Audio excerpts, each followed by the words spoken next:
Hi, everybody. Welcome to Before You Go, a podcast from Westerly Group, one of the UK's leading cremation and memorial providers, brought to you in partnership with Empika PR.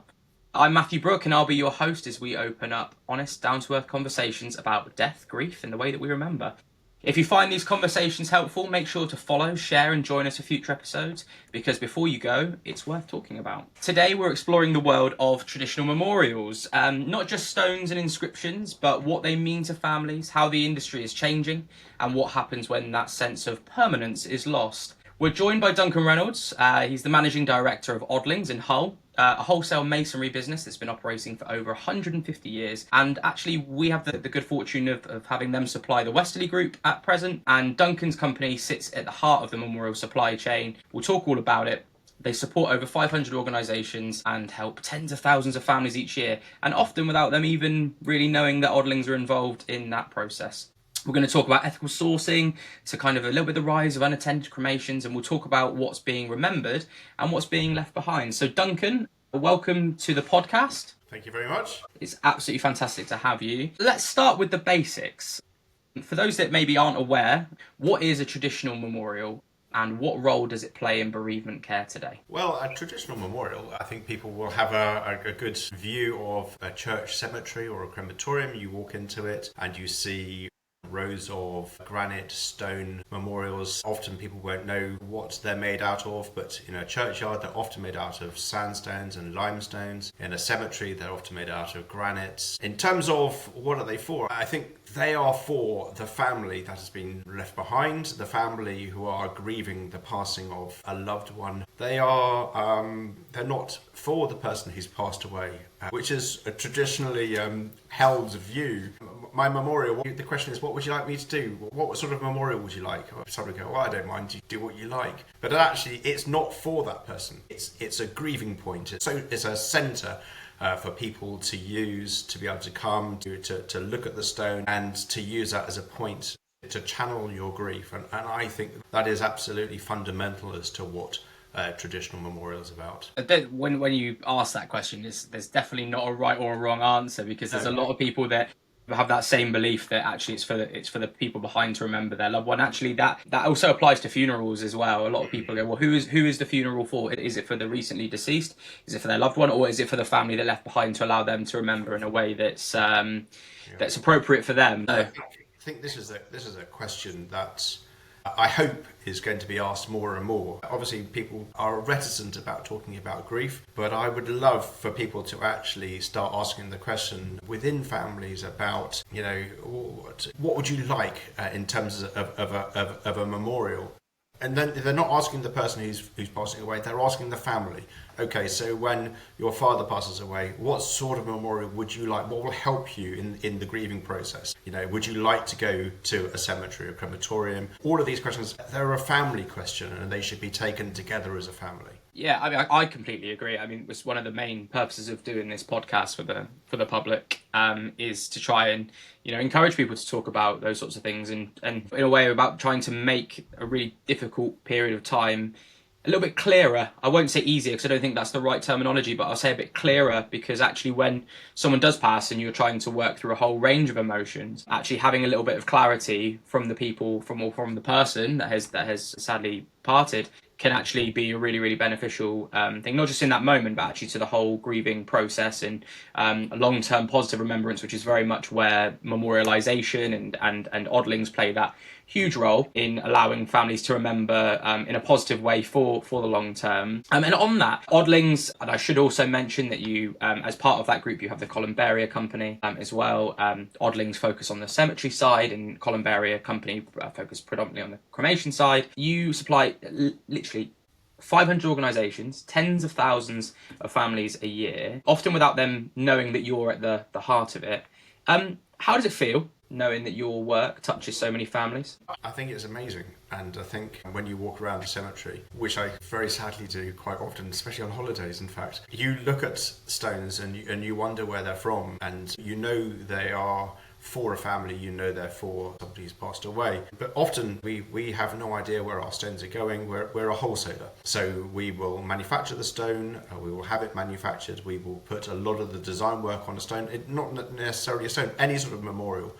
whether it's a ceramic plaque or a glass leaf or anything that people are using to memorialize themselves, and we will send it to our customer, and our customer then makes the arrangement between that transaction and then the bereaved family. It's interesting, actually, we often say internally that our customer is actually the bereaved family. We need to make sure that we are doing the very best for the bereaved family, even though most of the time we have actually no idea who that is, and we will never come into contact with them. But it is lovely to know that we are helping families in a difficult time in their lives. I suppose when you think about it, fundamentally, if the memorial stone or the memorial product, if that isn't right, then actually there's no other part of that journey that can be mended, basically.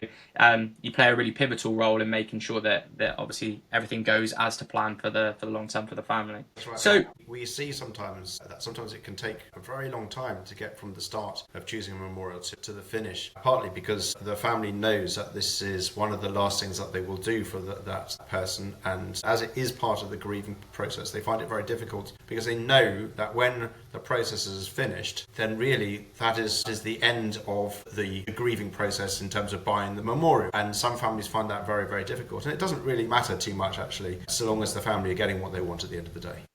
It's a huge part of the process, and there's no kind of prescriptive timeline of how long it takes in terms of, actually I would say it's pretty uncommon for people to buy a memorial almost immediately after the funeral service. You do have the rare occasion where people will buy, or in some cases even before the funeral service, because actually they want to be able to take those that are attending the funeral out to where their loved one is going to be resting for the long term. And it's a really interesting point because actually, we see people that come in 6 weeks after the service, all the way through to 6 years, 10 years, and so on. But when they feel it's right, and to take kind of, I suppose, also to take on some advice about what it is that they can do. I have once been at the installation of a memorial where a gentleman walked over to me as the memorial was being installed and shook my hand and said, "Thank you for installing this. This is for me." And I have never come across that before. I mean, it was quite it was a mausoleum-style memorial, so there was no inscription on it. But it's the only time I've ever actually shook the hand with the person who the memorial was for. Similarly, just this week we installed another memorial which has been going on for over 20 years. Now, we wouldn't recommend that was a good timeline, but it happens. Your point about the gentleman that came up and shook your hand ties in quite beautifully to my original point about clarity. I mean, there's not much more clarity you can give to your loved ones in going, well, my memorial's already there. You quite simply need me to be there. Yes, so it highlights that point quite nicely. I mean, I would say probably from the crematorium perspective, we probably have more of those conversations, I would say, than perhaps you yourself, Duncan, in the sense that you do have families, you do have individuals, you do have couples that come in and say, look, we're here to try and sort it out for our loved ones. Yes. Sometimes it is sadly a widow that has actually said, my husband is going to be here, but actually I need to think about me too. That's why I'm going to go along to. So it's probably more commonplace in the crematorium, but again, it ties back really nicely to that point about clarity. So in terms of you have been within this industry for quite a long time, about nearly 20 years, in fact, but you joined in quite a slightly unusual route. Could you elaborate? Odlings is a family business. It's the actual the Odling family that created Odlings in 1870 in central London. A lot of people think that Odlings isn't an English company, but it is an English company. It was founded on Crown Wharf in central London in 1870. They expanded across the ports of the UK quite quickly because in those days, lumps of stone, even now moving big lumps of stone is actually incredibly difficult. So all of their depots were based in ports, and our industry has changed dramatically in those times. If you think about cremation rates have gone from a few people in the 1880s to 80% now. Cremation really hit in a big way in the 1950s. And then in the 1950s also, sorry, I'm giving you a bit of a history lesson. In the 1950s also, the type of material used in a cemetery for a memorial changed quite quickly as well. So we had a lot of UK sourced soft stones. By soft stones, I mean sandstones, limestones, marbles, slates, And they, although they are absolutely beautiful, they don't have the longevity. They're not quite as easy to maintain as a much harder stones like granites. We do have granites in the UK. We still have a number of granites that you can source from Scotland, and also we manufacture with a granite called Delank granite from the middle of Bodmin Moor. But most of the colours that we traditionally see in cemeteries and granites come from abroad, so they come from South Africa, from India, from China. Those are where the deposits are in the ground. And so in the 1950s, the ability to import granites, which became much easier. And so we saw this two-pronged attack of cremation rates shooting up, stone types changing, and the Odling family, who was really entrenched in Carrara marble, didn't really keep up with the times. That might be a bit unfair as well. The Odling family was also coming to the end of its timeline, so the final Odling had no family and children to pass it on to, so that was also like a natural progression. So by the 1960s it was dwindling. And my family, the Bridgewater group, bought Odlings, what was left of Odlings, which was the Bristol depot and the Hull depot, in 1967. So I wasn't around in 1967, but I went to university, I did a degree in chemistry, I joined pharmaceuticals, which I loved, and then there was a purchase within our group within the chemical industry, and I was persuaded to join the family business. So my wife, who is a Geordie, and we decided that we wanted to move north before having a family. So there was an opportunity in Odlings, which we grabbed, and we've lived in the Hull area since 2008. So here we are. I love it. It's a lovely industry, really nice. It's a caring industry, and because it's a caring industry, it's a nice place to work. I was going to say, because it is, in my opinion, it is one of those industries that you kind of fall into, and naturally then you fall in love with it, or you fall out of it quite quickly, depending on whether it's for you or not. And I do find that if you do fall in love with it, you stay for quite a long time. And with you being around for 20 years now, it's a pretty good indication that you've fallen in love with it. You hear it's trite, isn't it, when people say every day is a different day. But actually, whether you choose the same memorial as 400 other people, every memorial is individual, because it's for an individual person. The inscription on the memorial is individual. Everything has to be treated as a bespoke memorial, because that's exactly what it is. So to say that every day is a different day is absolutely true. You have an idea when you walk into work what you think you're going to go into, but actually what you really go into is often very different, and that's what keeps it interesting. Absolutely. So you mentioned that you came in 2008. Yeah. And obviously now it's 2025. What big shifts have you noticed or seen about how families engage with memorials between then and now? I think the biggest shift, I'm not sure whether this is how a family engages them more, but the biggest shift I've seen is through COVID. And I think from 2020 to now, we've seen a massive shift in attitudes towards unattended funerals, and it is our opinion that if you have an unattended funeral, the vast majority of people in that sector will probably not memorialise at all, or almost not in a traditional sort of way. And you can see or hear the conversation. Is what would you like us to do when you pass away? And the person says, "Oh, I don't care. Chuck me in the sea for all I care. That's absolutely fine." And this really is the change that I don't see as positive, because it doesn't matter whether you chuck the remains in the sea, but the whole point is to give the family that's left behind a grieving point. And so to not walk away with a memorial of some sort, I think is a real shame. And I think probably it's going to be a conversation that's going to come up in future years of, oh, I wish I hadn't done that. Yeah, absolutely. I mean, I suppose it's a shared view in the sense of since the pandemic, we've seen a big shift in terms of what people want to do, but also what's available to them. Speaking from my experience, and I work with a wide variety of different ways of memorialising, whether it's through the more traditional means, through yourself, or whether it's ashes into space, ashes scattering over places of significance, ashes into jewellery.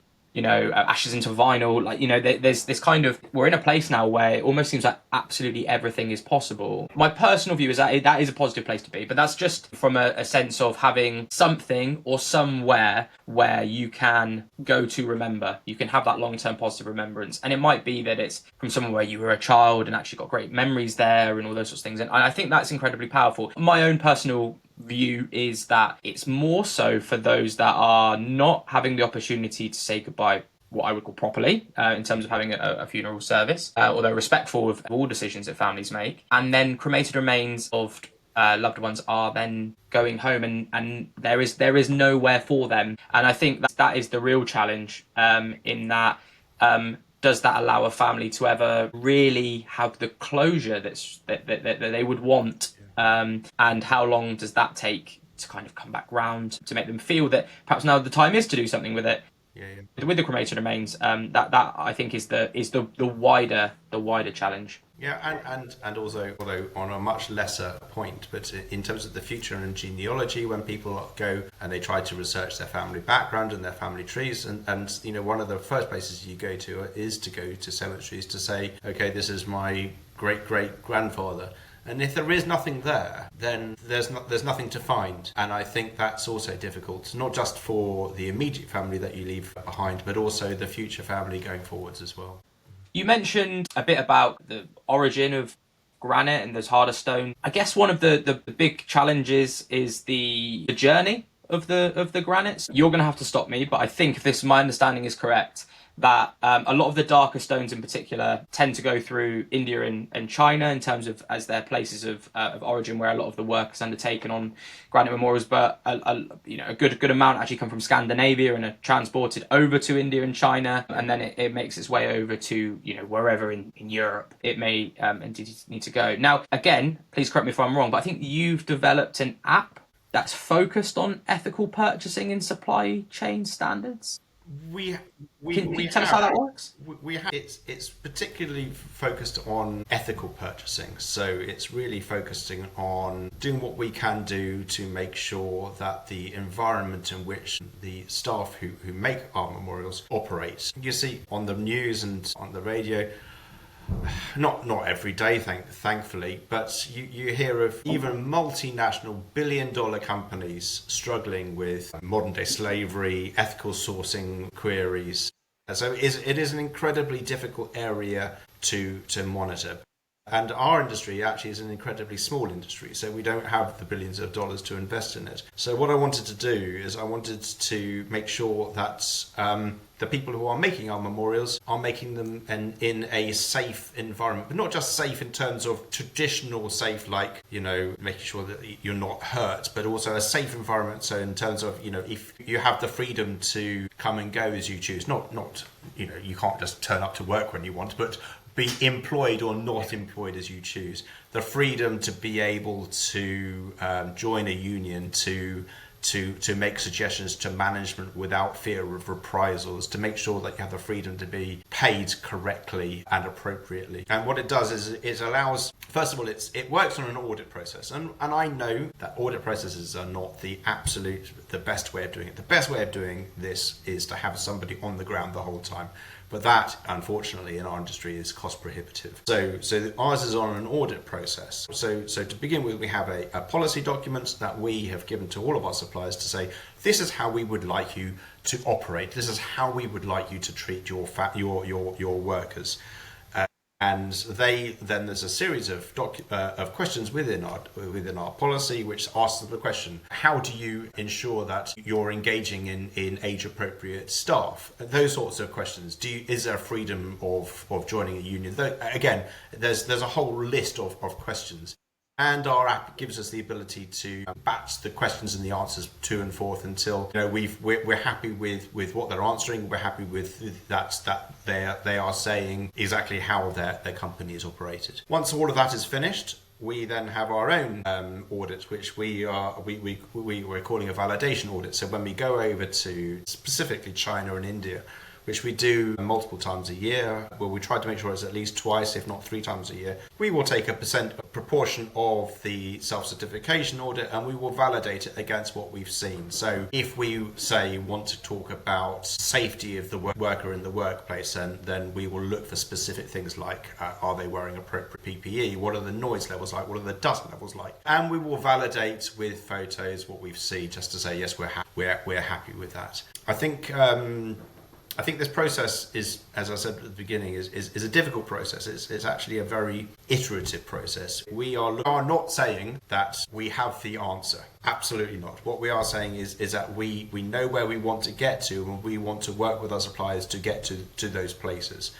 And often the feeling is okay, well, this is a business owner to business owner thing.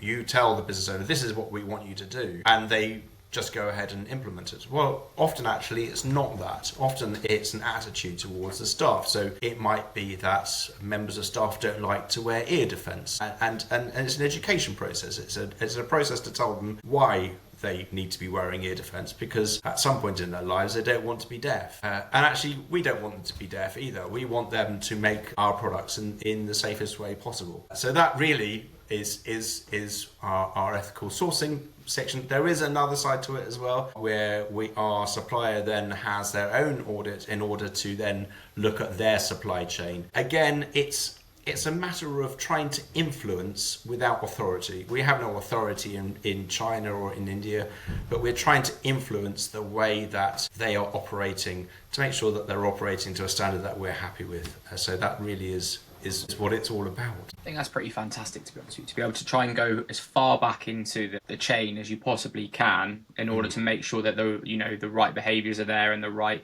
environments are there and things like that. Because actually, it's all too easy to just look at it on the surface and go, so all the things that happen in your factory up in Hull, and going, actually these meet the standards, absolutely great. I think taking that accountability, that responsibility, is a fantastic and something that should really be celebrated, to be quite honest with you.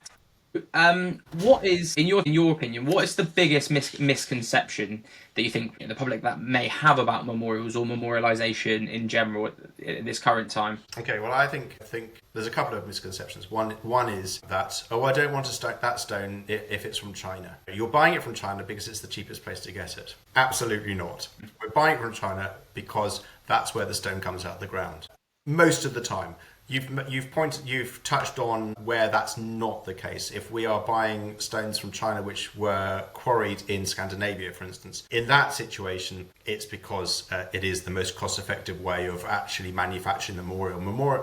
Manufacturing memorial is a very, very labour-intensive process, and if you're using labour in a cheaper country, that actually then does reduce the price for the family at the end of the time. Generally speaking, we will buy the stone that's quarried in the country from that country. So that's a misconception. I think in the 1980s and 90s, when a lot of plastic goods came from China, everybody had this opinion that if it comes from China, it has to be made out of plastic and will probably fall apart. That's just absolutely not the case in this situation. We're buying it from China because that's where the stone comes from, and actually, because there is a big stone industry in China, some of the best carvers in the world are actually Chinese, and so we utilise the best people in the industry as well.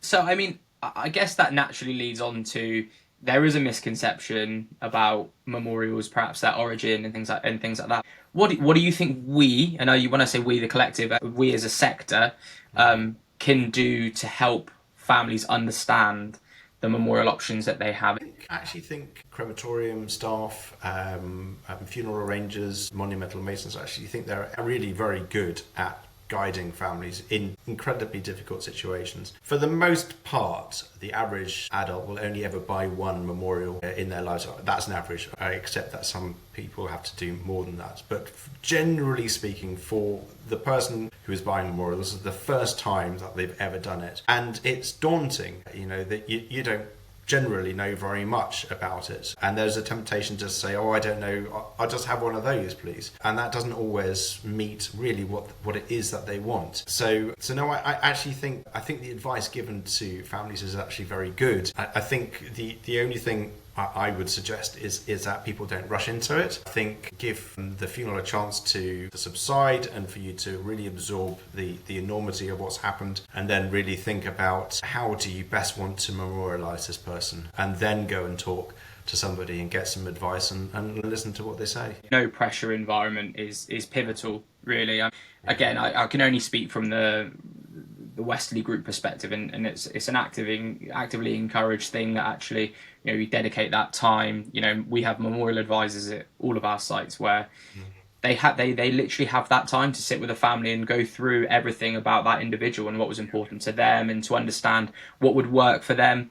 Also about, you know, like you mentioned earlier about some of the longevity, not just in terms of the actual material, but actually how is it going to work, you know, over the next 50 years, over the next 20 years. You know, is the memorial that you're considering, is it in the right place for you over the longer term? All those sorts of things that need to go in and try and allow that family to have that real sense of perspective to make sure that they make the right decisions. And I think you're absolutely right. I think again, from our perspective and from what I've seen across the industry, in all honesty, I think there's generally really good advice that's being given out there. But I think you make some really fair points in there. We have, I mean, because of what we do, we put a lot of design work and onto stones. Unfortunately, actually, the death rate amongst children is actually very, very low. But because we decorate and stones and put design work on stones, we get a lot of those families come to us. And the saddest thing that you get is somebody who's coming very, very shortly after the funeral. And of course, it's incredibly raw and it's a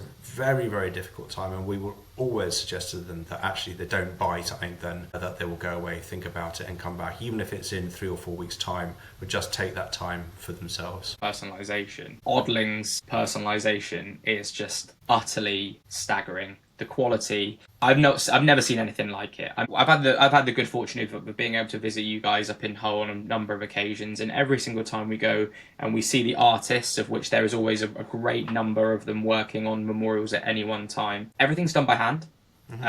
There's so much detail that is going on to these memorials that actually no two memorials are the same, and that goes for the personalization as well, because whether it's a flower, whether it's a family pet, whether it's a scene, you know, every single one is done by someone, by hand, by an artist, and that is something that you know, I think we will see more of in the coming years, because what we're seeing is those that are wanting to have you know, what you would call a traditional funeral service, are looking to personalise them in a number of ways to be befitting of the individual. And I think we're starting to see that translate over into the memorials as well.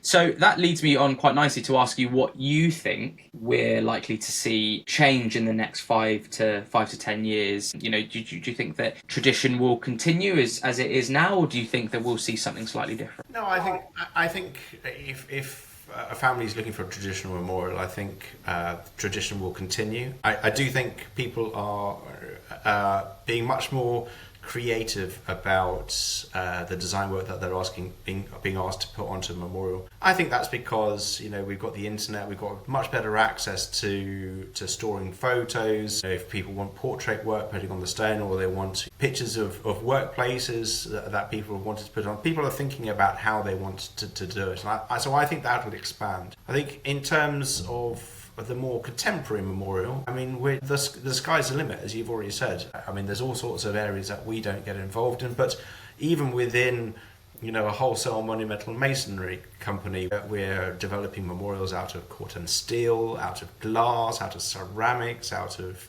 terrazzo, out of you know, all sorts of materials that you wouldn't necessarily say was a traditional memorial, and that's really exciting. Actually, it's really exciting for us because as you said, we've got a range of artists, and they love designing new ideas. So, but it's exciting for us internally, but it's also exciting for sites like your sites. So the Westerly sites have all got corten steel trees in them. They offer a much more contemporary feel for memorialisation, and I think with ceramics, really that is the direction that people are going to go into. We've seen some really fantastic innovation in the memorial space Like you say, we see a lot in terms of porcelain now, terrazzo, court and steel tree. As you mentioned, we have one of your beautiful court and steel trees in every single one of our sites. And so much, it's that great. We're now looking to see what else we can do. We've recently devised a bird bath using Cornish Delank and court and steel tree. I mean, that in terms of a project, if you think, a monumental mason, we've gone to that project